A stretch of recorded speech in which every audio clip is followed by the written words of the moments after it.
Hi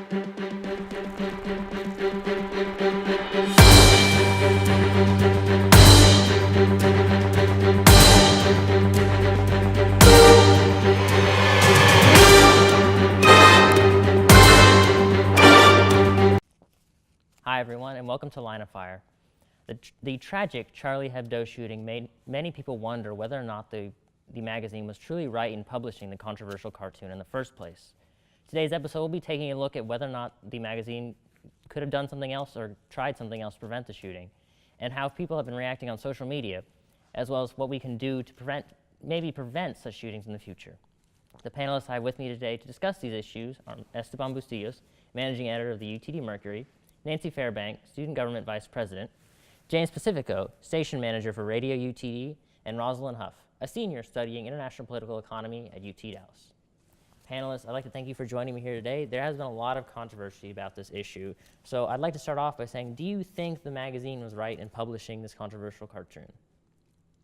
I mean, I wouldn't say they're right in that if I was running a similar magazine, I would have published it. I mean, I do think that it had, at times, cartoons that were racist, and I think that cartoons and any sort of writing or visual depiction can be used as a form of oppression, right? When you had cartoons in the 1800s depicting African Americans in the United States, those were used as a form of oppression by a class that had more advantages. However, I do believe in free speech, and I don't in any way condone any violent action taken against them because they published that cartoon. Mm-hmm. So while on one hand I could definitely see that it was offensive, I don't think the response was in any way appropriate, and obviously it should be condemned. I think we can all agree that the response to the cartoon definitely wasn't appropriate. But do you think that, I guess, satirists and cartoonists have an absolute right when it comes to when publishing materials? I think it's tough to say when he's using the word right. As Nancy mentioned, I mean, they're obviously allowed to publish what they want because free speech is extremely important. But at the same time, publishing things like that of such like an inflammatory nature, it just seems misguided. Yeah, I know, just from experience working with the Mercury in the world of journalism, we've dealt with situations not on this level, but just stuff that's a lot simpler, where people had like cartoons about stuff as simple as like fraternities and sororities. You're like, maybe we shouldn't do that. And it's not about controlling what other people say or censorship. It's just about for us being just being proper and polite and not offending people when there's really not a need to. As editors, I mean, that's their choice. I mean, they have to stick by it, but I don't necessarily know if that was the right decision. But again, if you censor one thing, then opens up a whole another set of problems that you could meet along down the line. And I think the point of satirical works is to criticize something that the authors believe deserves to be criticized in an intelligent way. I think that's what people are having trouble understanding, or not to say trouble understanding, that some people are getting worried about is where is there that line between satire and just being blatantly offensive? Just graffiti on a wall, yeah. Something like that. I think it's difficult, and I think as satirical journalists, I think it's part of any satirical journalist's responsibility to find that balance. I have seen, during my lifetime, satirical publishing, cartoons. Some could have been looked at as like, that was too much, or you can really look at it and learn something from it. But a lot of the publishings I have looked at, these American cartoons, I've looked at them and said, hey, well, I can actually learn from this, or this is some important history that it may have been satire, but you look at it now, like, for example, Cold War, Russia and the United States. You look at those from years ago, and you can actually learn something from it. But as far as publications that are just too extreme, I guess me personally, if I was a cartoonist, I would draw a line. But some people may not know how to draw the line. There's a way of being professional. I feel like there's a way of being professional and telling a story. And I think that's a really good point, that what I mean, what are people 50 years from now going to look at some of the Charlie Hebdo illustrations of Muhammad and learn from those? I do think, though, that it's important that it's not a legal line because of the protections of free speech, but that it's our responsibility as the public to help enforce that line. And if we say something that maybe isn't offensive to us, but could be seen as really offensive to our neighbor, we can say, hey, I'm not going to read this publication, or I'm going to speak out against it. So I have a question for you guys then. This magazine is no stranger to controversy. They've published controversial cartoons about Judaism, Christianity, and its mission to Islam. So do you guys think a publication like Charlie Hebdo would even survive in the U.S., or would it be struck down by people who just couldn't handle it? I think it already does. I mean, because you already have stuff like The Onion. We were mentioning South Park earlier. Even comedians, if you ever watch anything by Louis C.K. or Dave Chappelle, they're pretty offensive. But people consume it a lot of times because they say things that others can't or won't say.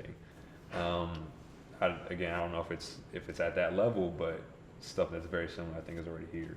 See, I'm not so sure that it would survive here, at least just in recent years, because it seems like there's a very recent trend to where public figures will say something that is hateful, that's their own personal opinion, and they'll be fired from their jobs from it.